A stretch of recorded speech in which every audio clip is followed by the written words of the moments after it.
Il y a de la science cachée qu'on ne voit jamais et qui pourtant existe bel et bien. Publier un article scientifique, c'est compliqué. Il est très facile de se décourager et d'abandonner. Mais vous êtes-vous déjà demandé ce qu'il advient de ces expériences scientifiques avortées?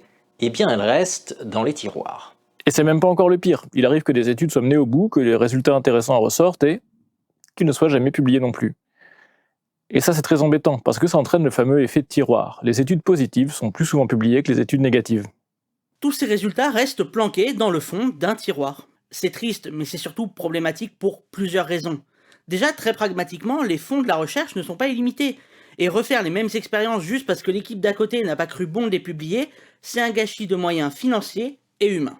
Ensuite, même les échecs peuvent nourrir une réflexion. La science est un travail collectif et analyser des résultats négatifs est au moins aussi intéressant que de mettre en évidence l'effet d'une nouvelle molécule. Un résultat négatif, c'est quand même un résultat. Et ça peut permettre à d'autres chercheurs et chercheuses d'explorer des pistes semblables ou complètement différentes. Enfin, l'effet tiroir peut être carrément dangereux. Plus de 30 ans de retard dans la lutte contre le tabac à cause d'études soigneusement gardées dans un tiroir. Donc, quand vous lisez une étude qui montre que X est associé à Y, demandez-vous combien d'autres études ont été menées, n'ont pas trouvé de lien évident et ont été laissées au fond d'un tiroir, intentionnellement ou non.